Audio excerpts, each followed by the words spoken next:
Déborah a 20 ans. Elle est atteinte du syndrome de Dravet, un cas d'épilepsie grave.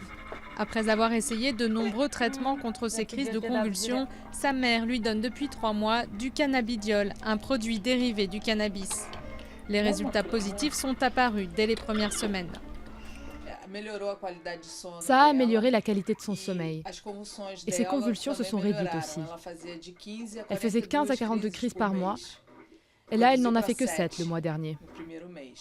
Produire des médicaments dérivés du cannabis est illégal au Brésil.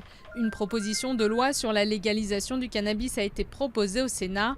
À ce jour, seule l'importation du cannabidiol a été autorisée sous certaines conditions par le ministère de la Santé.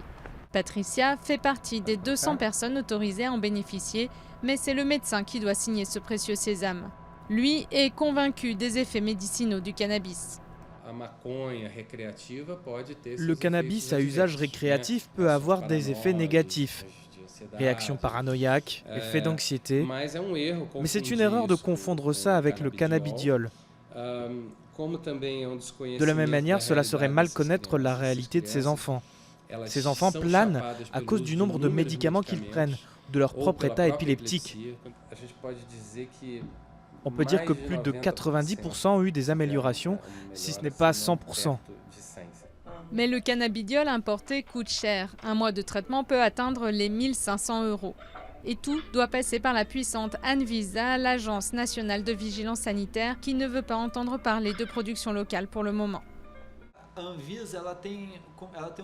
La Anvisa a le monopole sur les questions sanitaires du Brésil et sur la sécurité sanitaire. Je vois donc son refus comme une peur de perdre le contrôle si elle autorisait la plantation du cannabis dans le cadre reconnu par la loi, à savoir médicinal et scientifique.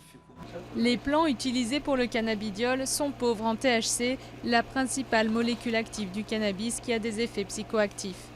Ce producteur cultive cette plante dans l'illégalité pour fabriquer du cannabidiol. Il le distribue ensuite gratuitement aux personnes dans le besoin sur la base d'un réseau de solidarité constitué de médecins, de cultivateurs et de juristes. J'ai opté pour ce médicament pour moi-même et je me suis dit, s'il me fait du bien, pourquoi je ne pourrais pas le faire pour les autres? C'est aussi simple que ça. Je sais que j'encours un grand risque, mais si nous ne prenons pas de risque, la situation ne va pas changer. Et le principal objectif, c'est de faire changer cela. Ce producteur risque 5 à 15 ans de prison pour trafic de drogue et 10 à 15 ans pour production frauduleuse de médicaments.